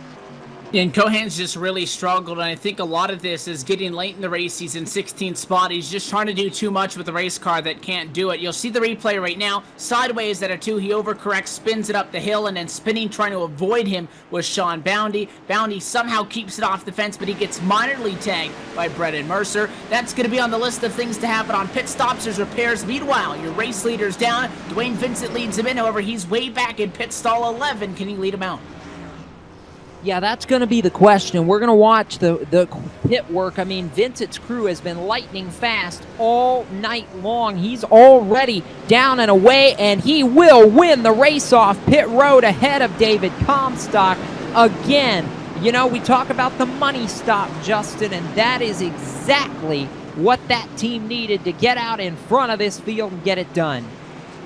Yeah, and being this late in the race, you're not going to see anybody else come down to pit road unless we run 10 green flag laps, and some people are going to try to take 4 and really try to charge to the front. And really, like you said, the money stop, yeah, that is the money stop if you're somebody like Dwayne Vincent, because you're not going to come down and see pit road as long as you're still out front of this race. And that's really what Vincent needed, because he's shown he was fast on fresh tires, and he's been showing to be the dominant car on restarts, because David Comstock's just been out in left field, actually more or less out in the parking lot on restarts. He's been 3, 4, 5 car lengths behind as soon as Vincent hits the gas. It's no questions asked. That was the money stop for Dwayne Vincent. Well, let's see if we can dial him up on the radio real quick and ask him what the key is going to be to the restart. David Comstock, Jacob Seelman, Evan Pasoko, Justin Rosenau in the broadcast booth. You got a copy? Hey, how's it going? Not too bad. And we're watching how's it going for you. And, you know, we got a restart late in the race here. I know it's not been your strongest suit in this race, but it's going to be interesting to see how it shakes out. What do you need to get by Dwayne here in the final laps? We need to go green all the way. Definitely cold tires. I'm not really good to go like up on the wheel. It just doesn't. I can't handle it as fast as these guys can on cold tires. But long run, I'm hanging in there. So wish the caution didn't come out. Would have been interesting to see how it played out at the end here. It looks like you two are fairly evenly matched. You were just starting to inch your way back to him. I mean, is this going to be a pretty good fight to the finish, you think? Yeah, it was Murray as well. Us 3, we were all under a blanket there. So we'll see how it goes. Like I said, I wish the caution had come out. It would have been more interesting. But hopefully it stays green all the way through, and we put on a good show for the fans. We'll let you get to it. Best of luck. Thank you. All right, Evan. I like the confidence from that 14 bunch. You know, David's not one to take any prisoners. He made a statement at Richmond winning to close the regular season. He'd like to make a statement and win to advance to the next round. And I said that 13 of Dwayne Vincent, he might be able to keep the car up front, but probably not for those final 50 laps without a caution. There's the yellow. Everybody's behind him. You got to do it all over again. Yeah, here we go. We're going to have 23 laps remaining when we get the restart. Dwayne Vincent says, let's go. Green flag flies, and he was on at the exit of turn 4. Comstock slots into second. How about the battle going into turn number 1, and everybody looking at it, the 1, the 11, and here comes Corbin M Street, 3 wide on the bottom, trying to make up some time. Everybody trying to make up some time right now. Jeff Ward shot up to second around the outside of David Comstock and the 5 of Dan Murray. Jeff Ward now shooting hard, looking at the back deck lid at Dwayne Vincent now out of 4. Where did he come from? Jeff Ward pulling a Kevin Harvick in the 89. Caution flag flies at 114. Back at the pack, turn 3. And Greg Evans going to be involved in this one. Big junk for the number 23 and E.J. O'Rourke as well. both going to be involved in this incident. That was right back where you were talking about some of the 3 wide, and it all started with a bobble from the 23 off of 4, and when you get sideways 2 laps off of a restart, there's not a whole lot of space for the guys behind you, Jacob, to be able to get out of the way. The 62 just gets hooked on the back bumper. You'll see the replay now. They get tangled together, go around. Luckily, a lot of drivers guessed right, jumped to the high side to avoid getting collected. I'm in shock by the 3 wide move to the apron that Corbin Hemstreet pulled on the restart. Justin Rosenau, that looked like a play out of the Kyle Busch playbook from the truck race Saturday afternoon when he went 4 wide going into turn 3 and somehow made it stick. I mean, this is getting nuts. Yes, it is. You have, team versus team.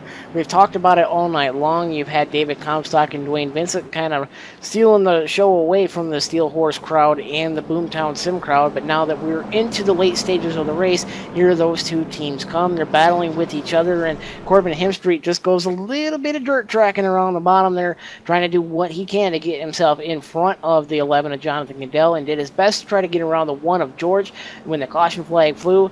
Alas, he did get around the 11 of Jonathan Cadell, but his dancing partner from Steel Horse, the 1 of Thomas George, is going to be restarting to the inside of him once we hit the green flag again. I want to talk to the dancing partner that shocked all of us on that restart. Jeff Ward, we're queuing you up here from the broadcast booth. Where did that come from? I don't know, Jason. We got a good start there. I was able to clear Dan going in there. I think David had a little trouble with low, so it worked out. We're sitting second. I don't know what we can do with it, but give it our best shot here. You look like gotten better and better throughout this whole race. Is the cars starting to come to you finally? Yeah, a little bit. I've been learning things here and there as we go. It's not one of my best tracks, so to be sitting second here, I'm pretty surprised. But we picked up a couple things. Hopefully we got enough speed here to try and seal the deal. I know Dwayne's pretty quick, so we'll see. I know you're going to put on a show. We're going lights out. We'll let you get to it. But thanks for taking a moment to talk with us. We'll wish you best of luck here over the final 19. All right, guys. Enjoy the show. He's right about one thing. It's going to be a show, Justin. I mean, I told him where did that come from because I couldn't believe it. Just one of those moments where you stop and look at this and say to yourself, okay, now this puts a whole new wrinkle into the mix. Yes, it does, and it has shades of Saturday night at Berlin Raceway with the World of Outlaws Sprint Car Series that I was there to cover as well. And, you had Donnie Schatz basically come out of nowhere, and can Jeff Ward be the Donnie Schatz tonight and really steal the win away from Dwayne Vincent? It's going to be interesting to see. The whole of RCO Boomtown Sim has finally worked their way into the top 10 for the first time all night. Corbin Hemstreet 6th, Anthony DeBarro 8th, Christopher Hurlow 9th, Mitch Rollo 10th. Rollo advanced with his win last week in Chicago. He's not worried about this. The other 3 cars need good points. Corbin Hemstreet having a very good night. He just needs to stay out of trouble. He is doing that. And I know I said to Jeff Ward we were getting the 1 to go. I was a lap too soon this time by. The lights will go out, so it looks like, Evan, we're gearing up for a 17-lap shootout here at Loudon. This is about to get really, really good. And this may not be the fodder restart we see on tonight. If you're Dwayne Vincent, there's 2 things on your mind right now. One is don't beat yourself. David Comstock, he might even have an upper hand for the battle for second on the restart because he'll be on the inside of row 2 and 3rd. But he lost that second spot because he got loose into the corner. Jeff Ward was right there to capitalize. If you're Dwayne Vincent, first off, you can't beat yourself. Second off, don't get caught looking in the mirror and overdriving the corner. It's easy enough for somebody to dive bomb the inside whenever they want anyways. Don't give them an extra reason to. All right, kids, we're getting down to it, and it's been a night. I know Justin Rosenau called it a showdown. I would gander to say that every one of these first 25 races has been a showdown. We're about to have another one tonight. Green flag flies. We're back underway. 17 laps to go. And the run on the outside for Corbin Hemstreet making something happen. Thomas George down to turn 1. Dan Murray bottlenecking that outside lane, but Hemstreet got the run. Going to try to settle it in and go to work off 2. I'll tell you what, that 14 East dirt track it at a quarter number 2. Comstock got sideways. The car pushed really, really bad going into turn number 1. It allowed the 89 of Jeff Ward to hold on for second. And you see, he's got the speed middle, but he just can't keep the back end underneath him. He'll fall to at least third. Jeff Ward going to get second. And Dan Murray wants to try the outside to jump to the top 3. Holding on to it, and now look at that. Corbin Hemstreet clear of the one of Thomas George. He's going to work as everybody's starting to blow by David Comstock. That 14 fading as Dwayne Vincent's trying to run off into the sunset. Could Hemstreet manage to roll and maybe get a top 3 or 4 out of this? Jeff Ward loose. Here comes Comstock on the bottom, Justin. 15 laps to go here in the Loudon Showdown. And I gotta tell you what, Murray's looking strong on the high side. Don't count out the 69 of Hemstreet. You got the 14 of David Comstock as well on the bottom. He's digging hard, looking to the inside of Jeff Ward. Ward's gonna drive away on the high side, and so will the 5 of Dan Murray. David Comstock now going to be sliding up now, relegated to the 4th spot. Hemstreet holding strong in 5th. Top 5 under a blanket. Don't count out the 1 of George. He's on the deck lid of the 69 of Hemstreet. Hang on to it. The 11 and the 9 are getting close. Slam doors off turn number 4. Jonathan Cadell, Anthony DeBarro going at it again as we work to the stripe. 14 laps to go. This is the fight that just won't quit in 2. Not a smart move by the 11 there. He lost that spot, gave it a little bit more gas, and almost gave up a spot because of that. He gets back down in front of the 15 of Simley. He'll be able to defend that position. Meanwhile, trouble with Rhett McBride. The 2 car slow at a quarter number 2. No caution, though, as he gets back up to speed. No, that was just the car getting loose off turn number 2, and he dove down to the grass to save it. Justin, you had eyes on that one. We were watching the battle that's heating up again in turn number 1. David Comstock gives a shot to the rear deck lid of Dan Murray. Dan Murray looking to the inside with that shot from the 14 of David Comstock, looking to the inside of his teammate Jeff Ward, who's holding strong now in 2nd. Comstock trying to do everything he can to drive back around the 2 Steel Horse cars, trying to put that Aftermath Motorsports machine back up into the top 2. Hemstreet now looking hard. He's trying to close the distance between himself and Comstock on the front straightaway as we go to 12 laps to go here at Loudon. And Hemstreet closing down on the back deck lid of Comstock. He skids the tires a little bit, loses some time to hold on to it off turn number 2. Goes to the bottom. Thomas George tags the wall. They're all trying to hang on to it here as the battle's on. Comstock to the bottom again. We got cars all over the place coming to 11 laps to go. Oh, the 69, he's going to go sideways all the way through turn 1. He'll save it, and just shy of taking out Comstock. Somehow he got that thing woed down, and now the 1 car with the 1 machine all over the back of him opens that gap back up as they head back down through quarters number 1 and 2. And out of 2, Hemstreet the first opportunity to catch his breath, but that was a close call. It was a close call. And now Anthony DeBarro looking to the inside of Thomas George. It's the battle for the 6th position. DeBarro trying to give his teammate a little bit of breathing room. He will, this time by 10 laps to go. And we've been talking about all this. The guy driving off into the sunset, Dwayne Vincent in the 13. It's 3/4 of a second with 10 to go. Dwayne Vincent looking for his first win of 2015, and he is trying to do his best to run away from the 89 of Jeff Ward. The 5 of Dan Murray riding very well in the 3rd spot. Under trouble attack back now. straightaway. Scott Simley trying to hang on to it in the 15, and again a car gets loose. He was trying to hold on, Justin, and we're seeing it again. The back ends of these machines just stepping out, and there is no saving it. No, there is not, but it's the 9, Anthony DeBarro, really swapping spots with the 1 of George. Those 2 racing at it very hard, side by side now out of turn number 2. George fighting back on the high side. DeBarro doing everything he can on the bottom side to get himself in front of George. These 2 fighting hard, door to door now in 3 and 4. DeBarro with the advantage in the middle of the corner.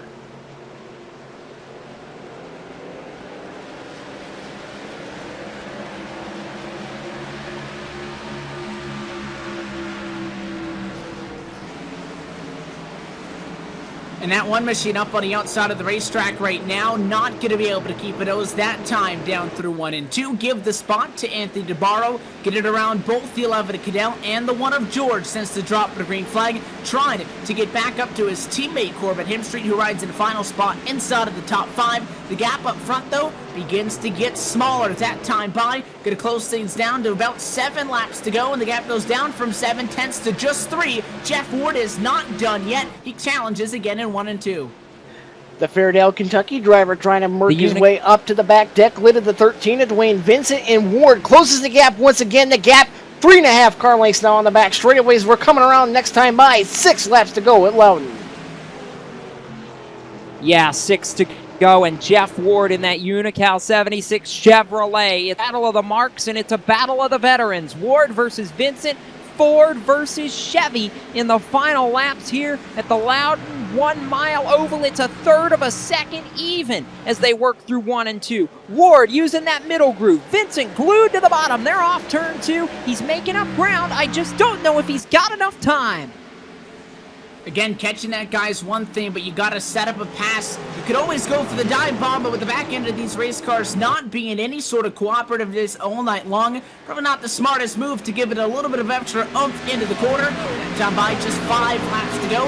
The gap grows by 1/10 of a second. It's back to 4/10. Jeff Ward was able to make that mount up, though, in the previous 5 laps. Can you do it again, though? Or has he reawoken Dwayne Vincent? Not much brewing that time in 1 and 2. No, there wasn't. It real calm, and I think the problem for Jeff Ward now is his teammates starting to close the gap in the 5, Dan Murray. Justin, I just don't think that there's enough time, enough laps left, and I don't know that Jeff Ward has enough heart. I think this is Dwayne's race to lose unless he make a mistake here in the final laps. Anybody can make a mistake, whether you're a sim racer or a real racer. Darren Pittman made a mistake last Saturday night at the Berlin Raceway, gave the win to Donnie Schatz, and you see professionals like that make mistakes. Anything can happen. Dwayne Vincent could spin the car coming off the corner. Anything can and possibly will happen as it comes around this time by. Gonna be 3 laps to go here at Loudon. Jeff Ward closing the gap once again. He's got that car gathered back up. Can he get there in time? That is the question. 15 of Scott Simley and the 36 to Rich Jett having a nice battle around the 11th.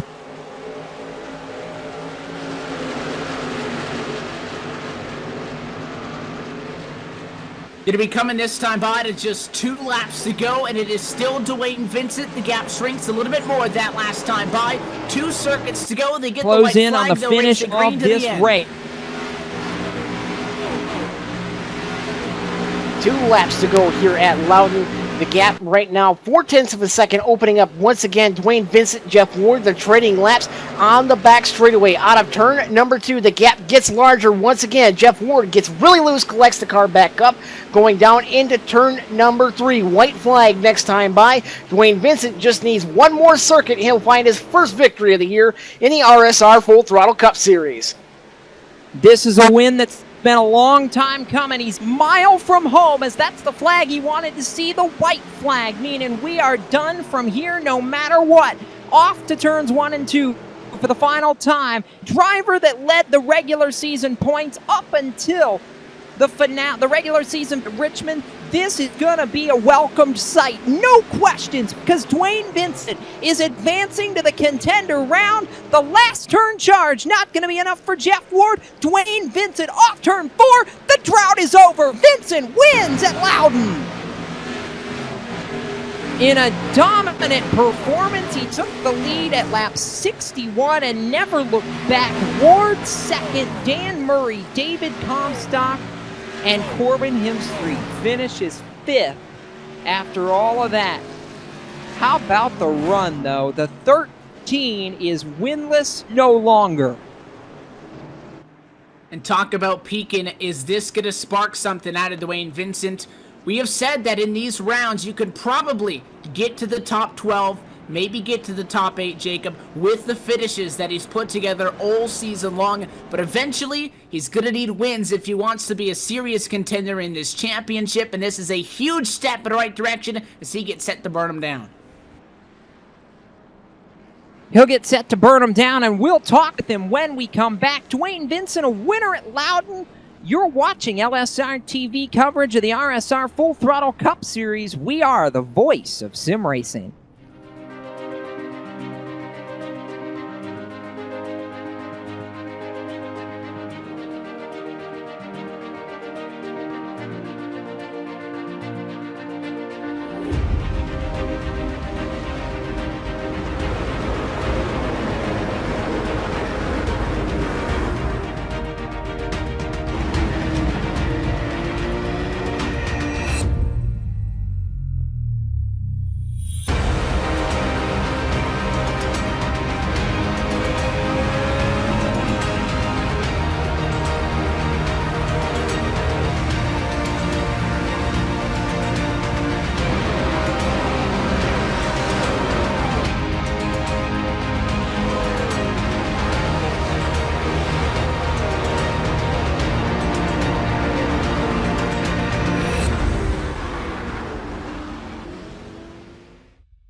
Did you know that Lion's sense of vision is so powerful, it actually enables nearby creatures to see better?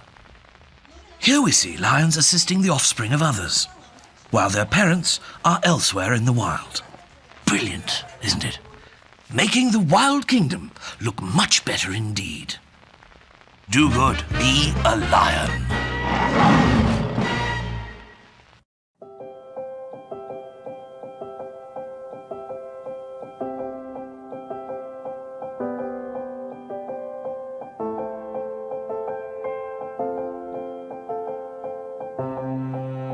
Trucking has always been a part of me.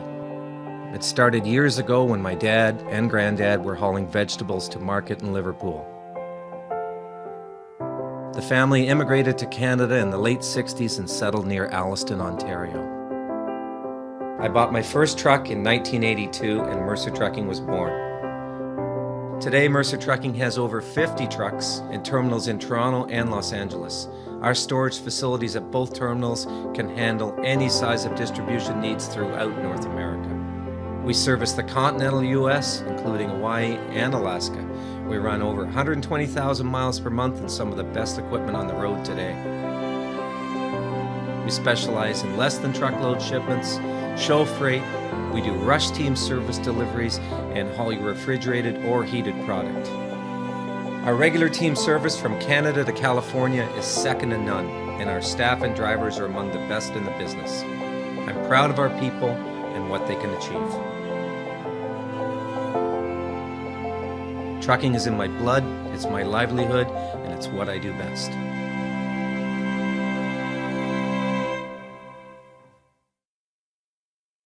Welcome back to LSRTV. After a long night in Loudon, we saw a Droughted, and for the second winningest driver in RSR Full Throttle Cup Series history, the night is a good one. Dwayne Vincent victorious at the Magic Mile. Jacob Seelman and Evan Pasoko getting ready to head down trackside and speak with the podium finishers tonight. But Evan, boy, you know, this was a statement, I think, tonight for that 13 team. They did exactly what they needed to do. Dwayne Vincent comes through, finally gets himself a win. And a part of me was sitting there waiting, what is going to hold the 13 back this time? What's going to cause problems late to keep him out of victory lane? Because this is not the first time that he's had a race-winning race car. It's just the final time that, I'm not going to say the final time that things actually fell his direction, Jacob. Tonight, though, things just didn't go against him at the wrong time.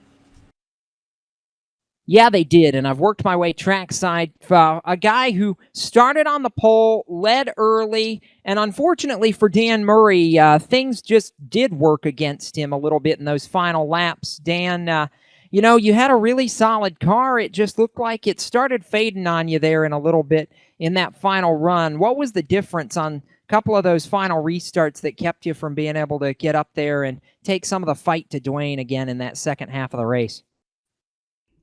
Yeah, I kind of got stuck racing the 14 a lot more than I wanted to, but he was able to hold it down on the bottom really good, and I just used up too much stuff trying to stay ahead of him before I could ever get a chance to run those guys down. But it was a great race overall. Real happy, able to lead some laps, which I haven't done in a little while, so I felt really, really good. I know for you, this is one of those nights where it seems like we were finally really talking about you again. I think coming into the chase, the last 4 or 5 races, really we weren't talking about you because maybe having quiet runs, just nothing too spectacular. But I felt like winning the pole, leading the laps you did, this seemed like a statement race for you guys, saying that you've still got the speed to contend here in the run for the championship of the Full Throttle Cup. You know, do you feel like you guys are back tonight? Do you feel like this is what you needed, the shot in the arm to get things going here before the next round? Yeah, a little bit. I think the dynamic tracks are really suiting how I like to drive these cars, and you're not just made to run one lane. You can move around, and we all love that, and trying to get used to it. But it's our guys have been really fast since the change, and everybody at Stillhorse Racing just keeps on working hard, and we're gonna look forward to the rest of the chase and hopefully keep on moving forward in the rounds. I know you can't do any of this alone, Dan. It's been a while since we've gotten to do this with, but sponsors, shout outs, supporters, who makes it happen for you in this crew? Yeah, man. Basically the same guys. Everybody at Steel Horse Racing. Not gonna name all the names, but they know who they are. Who stay up late at night testing with me and running laps, and that's only gonna make us better. And as long as we keep doing that and keep our head down, we're gonna be tough to deal with.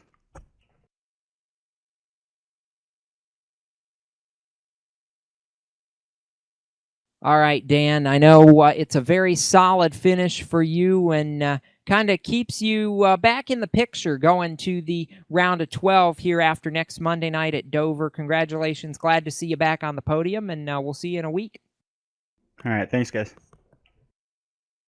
That is third place Dan Murray tonight, getting a solid run back together. And a little further up pit road, Evan Pasoko, you've caught up with his teammate, driver of the Unical number 89 Chevrolet, and the guy who really shocked us, almost had the run for the win, Jeff Ward.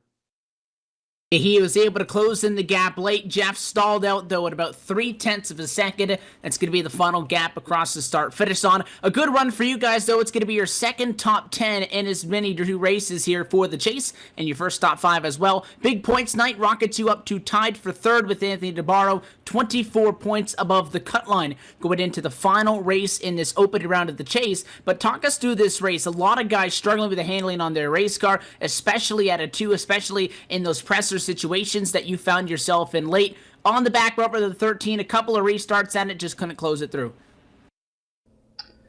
Yeah, Evan, first off, congrats to Dwayne. That's a very deserving win. He's been fast all year and just had a couple bad breaks, but congrats to him. You know, the set was loose on exit. That's about all I can say about it. It was a handful.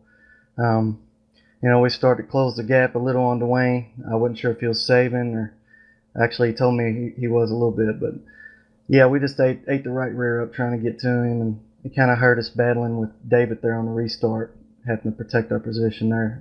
Kind of let Dwayne get out away from us, but yeah, the car was a handful, man. I'm tickled to death to come home second, and you know, we're going into the third race with a lot of momentum here, so that's kind of what we need, and hopefully we can keep plugging.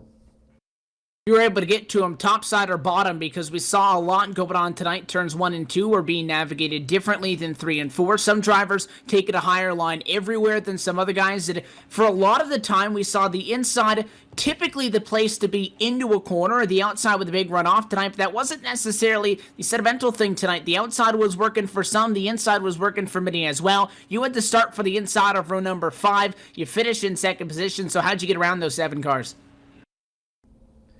Well, it's this pit road helped us out a lot. We had a good stop there on the last pit stop under caution. And the thing about this place is if you go low, you break loose and risk getting into the guy. And if you go high, you take a chance of slamming into the wall. So really, you got to use a bumper run. And fortunately, a lot of these guys are clean and they don't drive each other like that. So if I could have got to Dwayne, there's probably nothing I could have done. He was a rocket ship all night. So. Yeah, like you said, we started 5th row and came home second, so I'm pretty proud of that. You allude to that final race in this opening round of 16. Track size not going to go anywhere. We're back at another 1-mile racetrack. It's going to be a little bit longer, though. We go to the Monster Mile for 180 laps at the virtual Dover International Raceway. You confident that 89 team can go in there defending that 24-point gap pack to the cutoff? I hope so, Evan. Yeah, I like Dover a lot better than New Hampshire, so I'm kind of happy to get over to Dover and see if we can actually bring one home instead of just getting top 5 here. So, yeah, looking forward to it. It's been a great chase so far for us, and also all Steel Horse. All the guys ran good tonight too, so that's great. You're amongst the list of just 3 other drivers that have 2 top 10s and 1 top 5 in these first 2 races. You got you inside of the top 3 in the championship points through 2 rounds. You look to continue to build on that through next week and then move on to the next step in your quest for a 2015 championship. Jeff, as always, though, before we let you get back with the team and debrief after tonight's sponsors, shout-outs, who do you want to thank for the good run? Yeah, I thank the team, Steel Horse Racing. You know, we was close with each other a lot tonight and was able to stay out of each other, so that's just a testament to a lot of practice together. You guys, LSRTV, RSR, and just that's about it. All right, well, again, a big congratulations, Jeff. A great run for you tonight. Congratulations to that. Congrats to the whole team as well, who all had an entirely great run tonight at New Hampshire. We wish you the best of luck. We'll see you next week at Dover, and hopefully talk to you under some similar circumstances. We'll see you then. All right, thanks a lot. So that is your second place finisher, but Jacob, it's been one that we probably would have been able to have this conversation 6, 5, 4, 3, 2 months ago for sure, but finally he breaks through, and you're down in the virtual Gatorade victory lane with tonight's race winner, Dwayne Vincent. Yeah, this one's been a long time coming, but for Dwayne Vincent, the drought is over. 14th career RSR Full Throttle Cup Series victory for you, sir.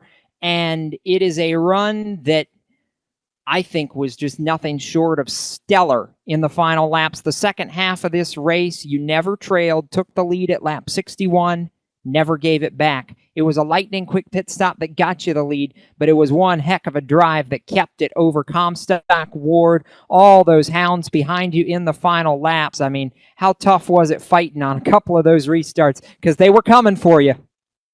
Yeah, man, it feels great for this to finally happen. It's been close all year, man, and finally, things didn't go wrong.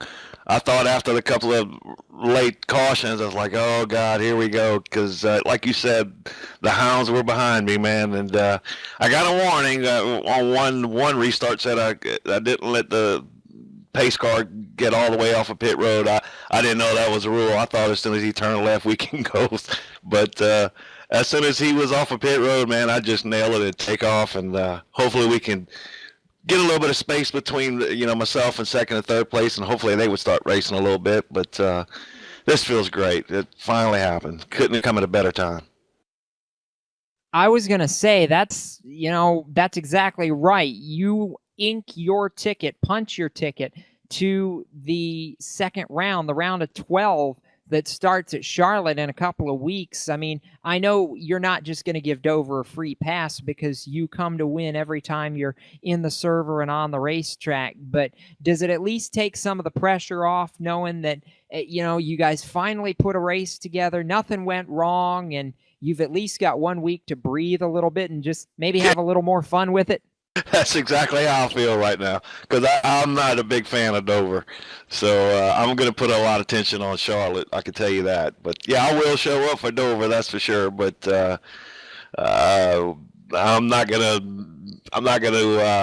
won't be too upset if I don't do too good, put it that way. It's been a great run. I know it's wheat for you. It's been almost 2 years since you've been in victory lane with the RSR Full Throttle Cup Series. I mean, is this one of those where you're going to savor this for a little while, knowing, especially this year, how hard these have been to come by? I mean, we should have talked to you about 6 times, and it just seems like somebody snuck by you right at the end every time. Exactly.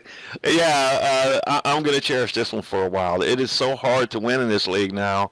There's just so much competition that there's probably 15 drivers on a weekly basis that can win every week. And they don't cut you any slack. You have to be on your game every week. So, yeah, to get a win is something to be proud of here. All right, Dwayne, before we cut you loose, I know Adam Benefield's been back helping you. Ryan Vaughn's been a part of it. You three have kind of teamed up to make it happen. Who else is back at the shop and back at home that you need to thank tonight? Mom and Dad. Dad called me as soon as I crossed the start-finish line, congratulating me. So thank them for watching. But Adam, his neighbor cut his internet cable tonight some kind of way, so he couldn't get online. And I don't know what happened to Ryan, but I apologize. I couldn't remember his name last week. Ryan Vaughn. He's part of the team now with him and Adam and I on Radius Motorsports. So looking forward to running with those guys some more. Yeah, it's been fun to watch, Wayne. Congratulations, my friend. I've been waiting to say that for about 24 races this season. It's just really good to finally have you in victory lane, and I know we're looking forward to seeing it more in this chase. Maybe not next week at Dover, but I have a feeling this is only the beginning of the title run. Well, the monkey's gone, so he's off my back. But thank you so much. It feels good. And thank all y'all at LSRTV and everybody at RSR. Y'all really do a lot of work behind the scenes that a lot of people don't see, so we can have all this fun. And we appreciate it. Well, we appreciate you, Dwayne. Dwayne Vincent, a winner here at the Dover International Speedway. And Evan Pasoko, before we go to the full field rundown, one more driver to catch up with, the driver who missed the opening chase race in Chicago, but rallied. I know it's still a tough points hole, but Corbin Hemstreet really got things back on the right track tonight, finished top 5 after a long 135 laps at Dover. You're down with him. He was able to finally get to that top 5 spot late and walk away with a good amount of points after race number 2 in the chase. We've caught up down in the pit lane with the driver of the 69, Corbin Hemstreet. Corbin, first off, congratulations to you. You needed a very strong run coming into this race after not being in the first opening round. It's still quite the hefty gap up to that cut line with run race to go, but you got yourselves back with the right foot forward. Walk us through that race there where you spent most of your time behind Anthony and made the pass there late on a couple of guys, walked away a top 5 race car. Yeah, we're really far off all night. Started in the back and just stayed out of trouble. Let the race kind of come to us, and restarts worked out the way we needed at the end and ended up 5th there. A lot of luck went into it, but really need a lot more to feel comfortable going into Dover. So your car right now, it was 3rd into the practice session, but you end up finding your 11th in the practice session, but you qualify in 23rd. Was that just maybe a missed qual lap and the car was really a good one on the long run? Or what explains the kind of roller coaster ride that car went through the standings tonight? Yeah, we're pretty off in practice and then completely blew the qualifying lap and didn't really have any long run speed either. We just kind of stayed out of trouble and let everybody else come to us. We saw those RCO Boomtown machines. They were together for a lot of this race. You guys came down pit road together early. How much of this was a team-oriented strategy? None. We're all just out there trying to do the best for our positions. There's a few different drivers who are locked in. There's one who's good on points. There's one that's on the bubble, and then me who's a long way looking out. So we're just all doing our best to put our cars where we needed to be there at the end. Probably shouldn't have pitted as much as we did. I think track position was a lot more important than what we gave it credit for. But all in all, I can't remember last time we had all 4 of us finish with clean cars at a mile or less. So, we're pretty proud of it. So the race winner tonight, Dwayne Vincent, says that he does not like the virtual Dover International Raceway. That's going to be the place to be that decides at least the fate for you and that number 69 machine. What's the confidence level? What's the game plan and plan of attack going to be going into race number 3? Well, the way it's looking at points right now, it looks like Boomtown's only going to be able to get 3 cars one way or another. If I win it, I bump Chris out unless we get some help from above. But, Dover's one of my best tracks, but just don't know if we can knock out a win. It's too many really, really fast cars. So we're just going to go in, control what we can control, make sure we stay out of trouble, and hope it works out for us. You significantly cut down on that gap after tonight. It remains 17 points with 1 race to go in the opening round. A strong run for you tonight. Again, a step in the right direction moving forward. Who do you want to thank for a good run tonight with the top 5? Got to thank Race Chaser Online, Speed 77 Radio, Performance Motorsports Network, and everybody at Boomtown Sim, Anthony, Mitch. Spotters weren't here tonight, but got to thank Jared and Chris and just everybody who helped throughout the week get the cars where we needed to be coming in.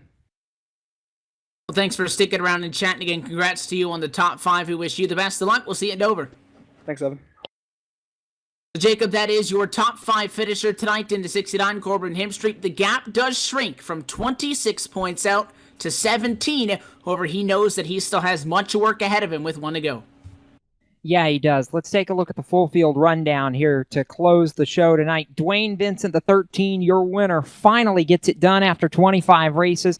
Jeff Ward, 2nd. Dan Murray rounding out the podium. David Comstock faded to 4th in the final laps, our in-race reporter. And you just heard from Corbin Hemstreet, who got a great top 5 run. Anthony DeBarro followed him in 6th. Thomas George, 7th. Jonathan Cadell, 8th. Christopher Herlo 9th, and Evan Mitrolo, who won last week and knew he was safe coming into tonight, rounded out the top 10. And just behind there, the 36 of Rich Jet goes up 18 spots to finish at 11th position. Scott Stilney walks over the 12th, and Steve Gottschalk with a 13th position finish. Eric Brundy's, although he gains after contact early, still ends up in a negative with a 14th place result as he limps home that beaten and battered White Castle Ford Fusion. 15th position would go to Nicholas Cohan. A lot of spins, a lot of troubles. The 53 finds himself at the bottom of the chase grid with one race to go in the opening round. Just behind the 53 was the Twitter of Matt Lacrosse, who comes home in 16th, 17th position at Nick Silver. A decent finish for the driver, who kind of had a jerry rig set up to get into this race. He needs to make up 14 points to get above the cut line at Dover. Behind him at 18th is Doug Roth. Brendan Mercer, tough night though, is able to salvage for a 19th finish, and Rhett McBride falls from a top 10 running spot to round out your top 20. Yeah, Jake Higgins was a driver that I thought was going to be far better than what he ended up tonight. 21st, 22nd, Joe Dinsmore. Sean Bounty, 23rd, and Greg Evans, the tough night for the 23 camp. The last car on the lead lap in 24th after that spin on the back straightaway. Jimmy North, 25th. He was 4 laps down. Ben Burnett, 26th, 27th, Tom Dreiling, 28th, Scott Stenzel. The rest of these cars either many laps down or out of the race. Paul Fugate, 29th. 30th, A. O'Rourke, Kevin Linden, Sean Casto, Doug Wyatt, the rest of the cars in your 33-car field that started tonight at Loudon. The one, though, that was victorious was the veteran Dwayne Vincent, who breaks a 2-year winless drought to go back to victory lane. And as we set up for Dover, Evan, any final thoughts? I mean, Corbin Hemstreet took a step in the right direction tonight, like he said. Do you think he can make it happen and have that Game 7 moment to advance? We've been talking about when is Dwayne Vincent going to be able to come through in the clutch, and he does it in probably one of the most clutch opportunities. Sometimes that's just the way these things end up working out. I'll tell you what, though, as I said when I spoke on the pit lane with Jeff Ford a little bit earlier, we go to a track next week where the track's not any bigger, it's not any shorter, but it's a lot steeper and it's a lot more chaotic. The Monster Mile could prove to be the downfall for many a driver, and it will, because we'll cut the field down from 16 to 12, but there's a lot of big names who, although they're not behind the line right now, guys like Greg Evans, Jonathan Cadell, who are 10th and 11th, they're not all that safe. All it takes is to be in one spot at the wrong time, and you could have one of your championship favorites eliminated in 1 week from tonight. You're not going to want to miss the race at Dover. No, you're not. We're going to watch and see if Corbin Hemstreet or one of the other 4 drivers currently below the cut line can win to get in. That's going to be the story tonight. The story all about the Haviland Ford. Dwayne Vincent, a winner at long last. Congratulations to Radius Motorsports and that 13 crew. Vincent, a winner at Loudon. We'll see you in Dover. For the entire RSR crew, for Laura Lawson, our executive producer, and of course for Justin Rosenau and Evan Masoko here in the broadcast booth with me, I'm Jacob Seelman, reminding all you race fans out there, keep it off the wall until we meet again. We'll see you next time on the web. Good night from the Magic Mile.